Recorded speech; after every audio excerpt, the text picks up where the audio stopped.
Muy buenas noches, tengan todas y todos ustedes. Les damos la más cordial bienvenida a Perspectivas Históricas 11, un espacio para la reflexión, el análisis de temáticas actuales, pero desde la perspectiva histórica.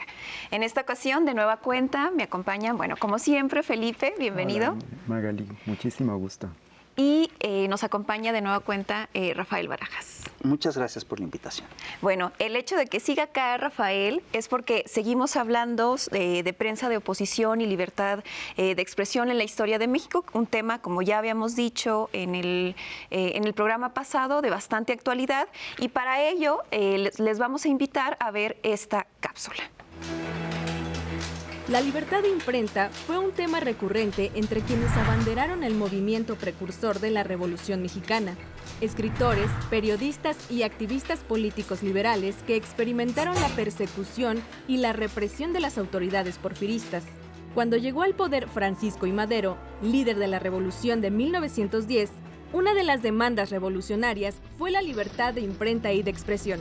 En consecuencia, Madero eliminó las restricciones al ejercicio periodístico que instauró el gobierno porfirista.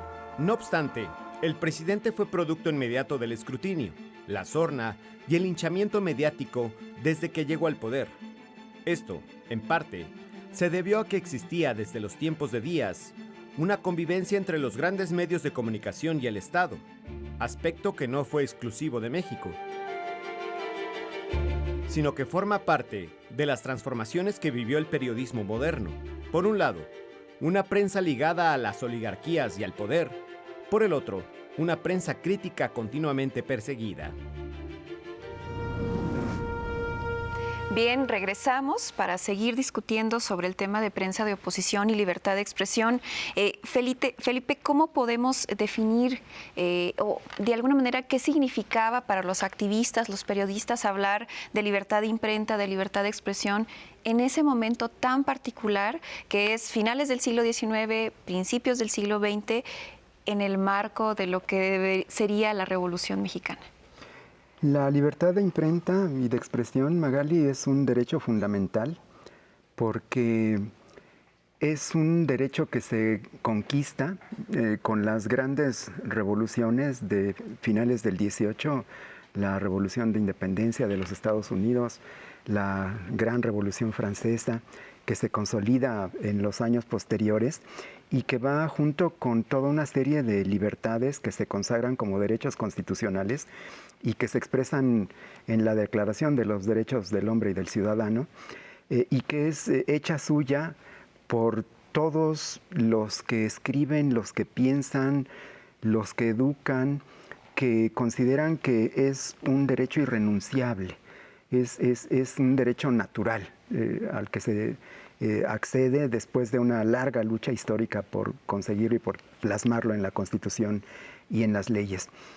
Pero para la época que estamos hablando, que es durante el largo gobierno de Porfirio Díaz, es una conquista todavía más importante y estratégica, porque el régimen con el paso de los años se va cerrando, se va constituyendo en un sistema autoritario y represivo y va deviniendo en una dictadura. En esas condiciones, el reivindicar el derecho a decir lo que se piensa, a publicarlo, a manifestarse, a organizarse y a criticar con lo que no se está de acuerdo es una herramienta fundamental para toda esta generación, toda esta pléyade, que además se dan cuenta de que en la medida en que ejercen ese derecho son objeto de represión. Y esa represión, en lugar de hacerlos claudicar, al contrario, los incentiva, los motiva y se vuelven en unos defensores heroicos de la libertad de expresión y de imprenta, que pasan buena parte de la vida en la cárcel, que ven cómo sus imprentas son confiscadas o destruidas, cómo tirajes masivos de un número que no le gusta al gobierno es retirado de la circulación, cómo se les van cortando los conductos con los que se vinculan con la gente que los apoya, y además algunos de los más importantes periodistas y caricaturistas Pues la verdad es que las cárceles porfiristas los van matando, van minando su salud. El estar tantas veces y tantos meses recluidos en prisiones insalubres, en condiciones deplorables, va minando sus organismos y van saliendo muy enfermos. Y lo admirable, Magali, es que enfermos y con achaques, de todas maneras mantienen ese espíritu de lucha, esa convicción y ese compromiso, ni la muerte logra doblegarlos, ¿no? Es realmente impresionante su ejemplo. Sí, sí, sí. No, pensaba en el programa pasado en el caso de Daniel Cabrera, que tú Rafael, en tu libro detallas, ¿no?, cómo la salud de Daniel Cabrera también se vino abajo. Bien, y retomo otra de las reflexiones que hiciste en el programa anterior, en donde hablabas de este periodismo moderno, ¿no?, que surge a finales del siglo XIX, que no es exclusivo solo del caso mexicano, sino que está ocurriendo en Estados Unidos y en otros países de Europa. Pero aquí pasa algo, pasa la Revolución Mexicana, ¿no? Tiene lugar este movimiento revolucionario, armado, popular, que lleva al poder a un personaje tan particular, tan complejo como Francisco I. Madero. Y aquí hay dos formas y dos ejercicios de hacer periodismo que lo podemos ver muy claramente a lo largo del corto periodo de vida en la presidencia de Francisco I. Madero. ¿Qué ocurre en el contexto del periodismo mexicano, en el marco de la presidencia de Francisco I. Madero, que nos permite también explicar la decena trágica? Claro. Es un fenómeno complejo porque se cruzan muchas cosas. En primer lugar, hay una evolución de la prensa y cambian los valores y los paradigmas y las lógicas internas de la prensa. Pero además hay un cambio de plataformas, porque pasamos de lo que era esta prensa de combate doctrinaria que tenía tirajes de 2,000, 5,000 ejemplares, a de repente tener rotativos que tenían tirajes de decenas y de cientos de miles de ejemplares. Pero además ocurre la Revolución Mexicana, ¿no?, que además es un proceso que está lleno y plagado de contradicciones. Entonces, lo que dice Felipe es correctísimo, es decir, Madero, uno de los ideales de los revolucionarios, primero de los Flores, de Daniel Cabrera, de Jesús Martínez Carrión, de los hermanos Flores Magón y por supuesto de Francisco I. Madero, era el restablecimiento de la total libertad de imprenta. Pero cuando ellos plantean esto, ellos están pensando en esa prensa doctrinaria. Piensan en aquella prensa que combatía y que defendía ideas, etc. Y sin embargo, cuando llega Madero, Madero decreta, cuando Madero triunfa en Ciudad Juárez y se forma un gobierno provisional, Madero decreta un periodo de libertad de expresión absoluto, pero quien lo aprovecha son en realidad los herederos de la gran prensa porfiriana. Quien aprovecha esta libertad de expresión son los señores que apoyaban a Porfirio Díaz. Y ellos son los que sacan periódicos con caricaturas para atacar a Madero. Entonces, si tú revisas el periodismo de la época, te vas a dar cuenta que nunca en la historia de México había habido tantas revistas de caricaturas como en el pequeño periodo que va desde el triunfo de Madero en Ciudad Juárez hasta su ejecución en 1913, con la decena trágica. Y hay un vínculo muy claro entre lo que fue esta vieja prensa pro-porfiriana con intereses clarísimos y la ejecución de Madero. Desde que Madero gana en Ciudad Juárez, arranca una campaña de descrédito. Y ojo, es una campaña de descrédito moderna, con todo un relato, con un discurso bien hecho, con una cosa muy armada, que además hoy en día nos suena muy conocida. Madero no está preparado para asumir el poder, Madero es un incompetente, Madero ha desatado las fuerzas oscuras del país, Madero es un peligro para la nación, todo lo que ya sabemos, ¿no? Entonces es curioso porque los mismos, lo que pude documentar, y me costó trabajo hacerlo, es cómo los mismos personajes, los mismos empresarios que patrocinaron las revistas de caricaturas contra Madero, son los que patrocinaron también el golpe de la decena trágica. Es decir, de las dos grandes revistas de caricaturas contra Madero, que eran Multicolor y El Ahuizote, que es un ahuizote muy distinto al del lerdo, al antilerdista de 1870. Es decir, tenemos que Multicolor tenía un anunciante principal, que estaba claramente ligado a Olegario Molina, que era el personero, el líder de la casta divina de Yucatán, que metió dinero para acabar con Madero. Cuando va un grupo ligado al general Mondragón y a Félix de La Habana, van y se entrevistan con Olegario Molina y le piden dinero. Y el otro gran periódico de caricaturas era El Ahuizote. Y ahí el principal anunciante estaba ligado a un empresario español muy importante que también tuvo un papel activo en la decena trágica. Sí, definitivamente. Y sobre esto es la siguiente cápsula. El caso de Francisco y Madero y su relación con la prensa fue compleja, complicada y hostil.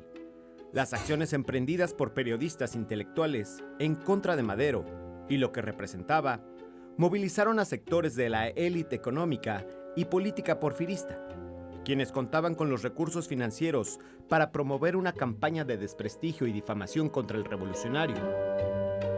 Como lo han documentado diversos historiadores, aunque hubo revolucionarios que criticaron las acciones de Madero respecto a su tardanza para resolver las demandas sociales, fue evidente que quienes contaron con todo un aparato para promover esta imagen negativa fueron adeptos al viejo régimen.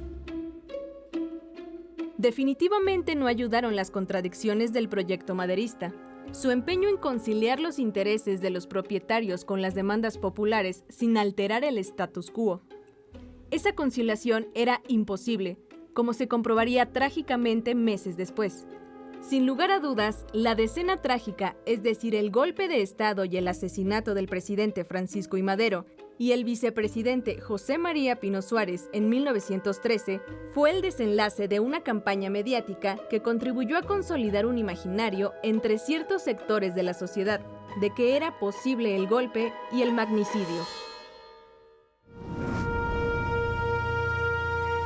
Bien, regresamos a nuestra discusión sobre el tema de prensa de oposición y libertad de expresión en un contexto histórico de bastante interés y paradójico, dramático, diríamos, que al final de cuentas, por un lado, termina con la vida de Francisco y Madero y del vicepresidente Pino Suárez, pero también da inicio a otra etapa del movimiento revolucionario, como ya sabemos.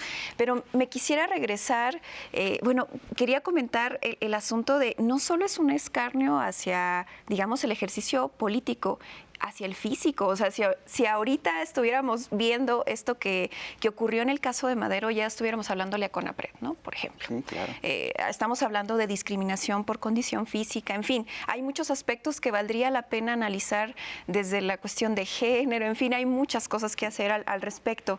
Pero volviendo al asunto de este periodismo que se ampara en esta libertad de prensa que otorga a Francisco y Madero, ¿cómo opera ese periodismo ligado a las élites, a las oligarquías, al Estado, según el momento histórico? Pero en este caso es crítico al Estado, ¿no? Ese periodismo ligado a esas élites y esas oligarquías, ¿cómo opera, Felipe?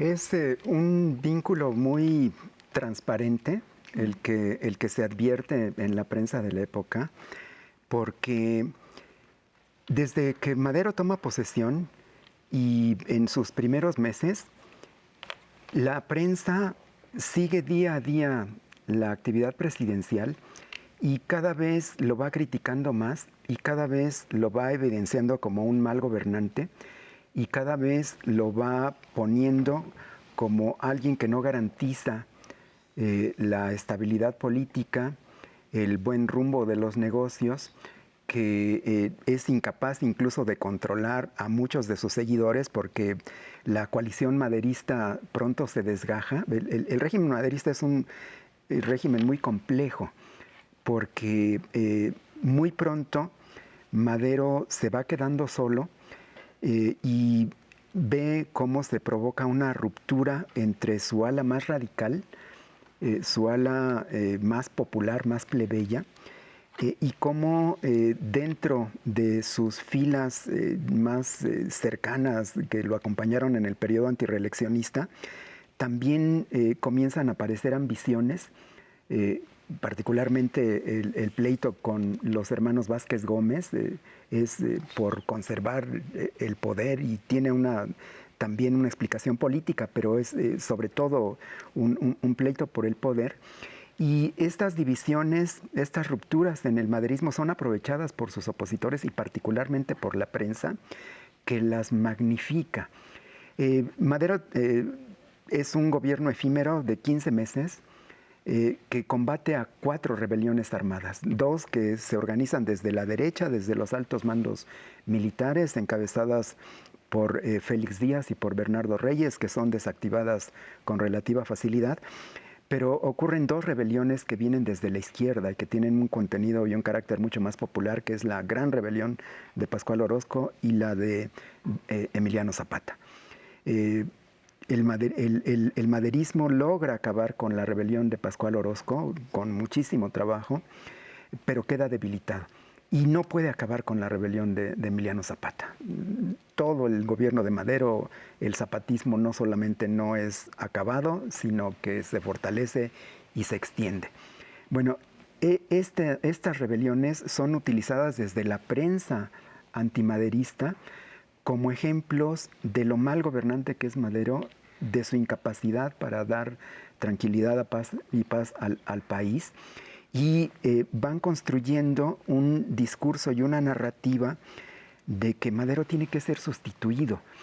Y como lo comentaste hace un rato, la prensa y particularmente la caricatura tienen una virulencia que todos los días hace escarnio, hace burla, hace mofa, ridiculiza a Madero, como yo creo que no ha habido otro ejemplo en la historia de la prensa nacional. Y esto desde luego que contribuyó a ir preparando el terreno para que los sectores oligárquicos que no estaban de acuerdo con el rumbo que estaba tomando el gobierno de Francisco I. Madero y que querían defender sus intereses y sus privilegios, fuera organizando una quinta rebelión.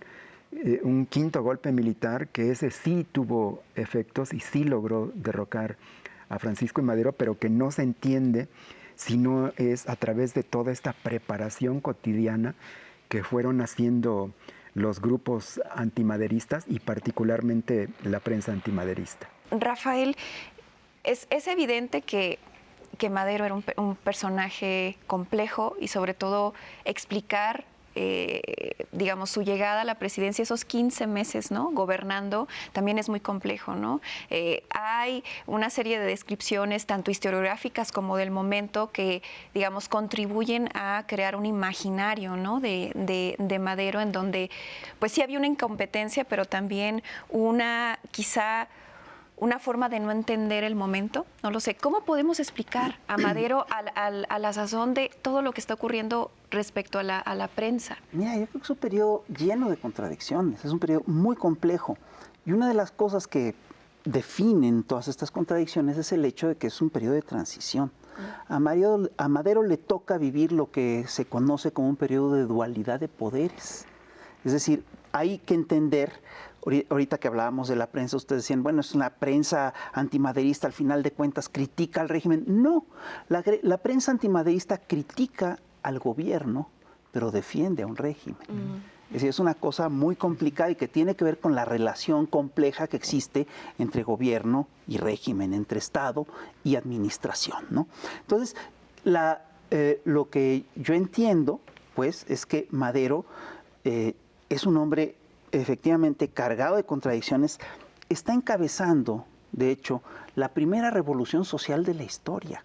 No hay antecedentes de lo que él está haciendo y prácticamente en México no hay literatura que toque el tema. Fíjate, el caso es muy distinto con los bolcheviques en la Unión Soviética, porque cuando Lenin se encuentra ante la disyuntiva de un periodo de dualidad de poderes, inmediatamente recuerda los escritos de Marx de 1840 y tantos y saca sus famosas tesis de abril, en las que de repente dice, aquí estamos ante un periodo de dualidad de poderes y esto va a acabar con el triunfo de una de las partes. Bueno, esto Lenin lo entiende muy bien. Madero no tiene las herramientas teóricas para hacer este análisis. Y esto es parte de lo que define y lo que sella su destino. Además de todas sus... Esto es parte de sus contradicciones. Sí, claro.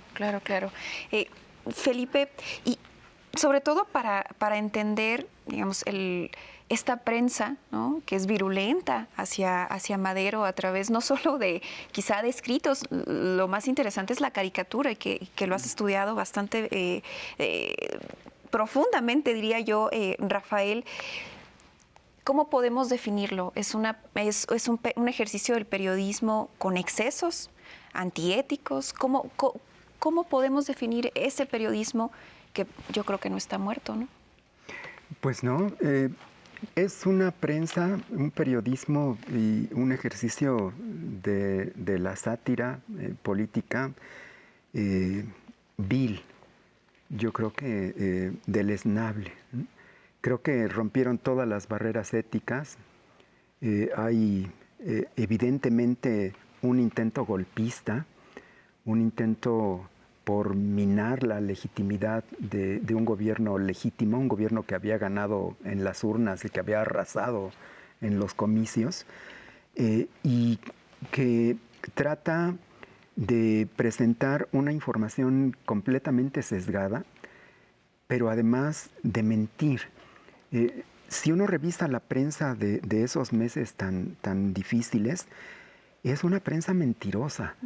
Es una prensa que está ofreciendo una visión tergiversada de lo que está ocurriendo, que inventa derrotas de Madero donde no las hay, que oculta victorias, que le da voz a sus críticos, y que se comporta de una manera absolutamente irresponsable y sin la menor ética. Creo que es uno de los periodos más vergonzosos en la historia del periodismo nacional, y que fue hecho por la mayoría de los periódicos de la época, de los directores de la época, de los periodistas y de los columnistas y caricaturistas de la época, y que solo tuvo un sector muy pequeño de partidarios de Madero, que incluso pues fundaron un periódico nuevo que se llamaba Nueva Era, justamente, y que desde esas páginas y de las del Diario del Hogar pues libraron una batalla contra adversarios muchísimo más poderosos, ¿no? Pero también hay que señalar que no toda la prensa fue así, pero la gran mayoría sí, y creo que es uno de los periodos más oscuros en la historia de la prensa nacional. Yo agregaría una cosa, es decir, el hecho de fondo es que estas campañas de descrédito no son ejercicios de libertad de imprenta, no son actos democráticos, son básicamente actos de fuerza de grupos de poder, de grupos de interés. Y esto lo seguimos viendo hoy en día. Y hay que decir una cosa que es muy importante en todo este proceso. Estas campañas de descrédito contra Madero, por supuesto que terminaron con el magnicidio, el doble magnicidio de Madero y Pino Suárez, pero también acabaron con la credibilidad de la prensa de la época. Pasaron décadas en México antes de que algún grupo de periodistas, algún grupo de ciudadanos volviera a defender la libertad de expresión en nuestro país. Entonces, son ejercicios contra la libertad de expresión. Eso hay que tenerlo muy claro. Sí, y que al final de cuentas esto marca un precedente, ¿no? De cómo va a operar la prensa a lo largo del periodo posrevolucionario, y cómo también se va a ir construyendo una prensa de oposición también a lo largo del siglo XX. Y creo que eso es importante. Pues para concluir, algo muy breve de su parte, ¿qué implica hablar entonces de libertad de expresión hoy, ¿no? Viendo hacia el pasado, Rafael. Mira, una de las cosas que tenemos que hacer es revisar qué implica la prensa hoy, cómo está constituida y cuáles son sus ejes. Yo sí creo que una de las cosas que tenemos que hacer en la era neoliberal es rescatar a la prensa de las lógicas del mercado. Es decir, no es posible que hoy en día en los grandes, primero, no es posible que hoy en día en cada país del planeta haya un consorcio mediático que es propiedad de una un grupo de empresarios, ¿sí? Y que es el que dicta la agenda de las naciones. La primera batalla es justamente lograr que eso cambie. Es decir, estamos siendo presa de una dinámica que sacrifica la verdad, que sacrifica la verdad en aras del negocio. Lo que tenemos que hacer es hacer que la información sea un derecho ciudadano, que se luche por la verdad y que no se vea como una mercancía. Sí, definitivamente, y eso también es hablar de reconfigurar como la ética y la autonomía, ¿no? del periodismo. Pues les agradezco muchísimo, Felipe, Rafael, por esta charla, por esta discusión, y a ustedes quienes nos ven cada lunes, les agradecemos su compañía y los esperamos la próxima semana. Buenas noches.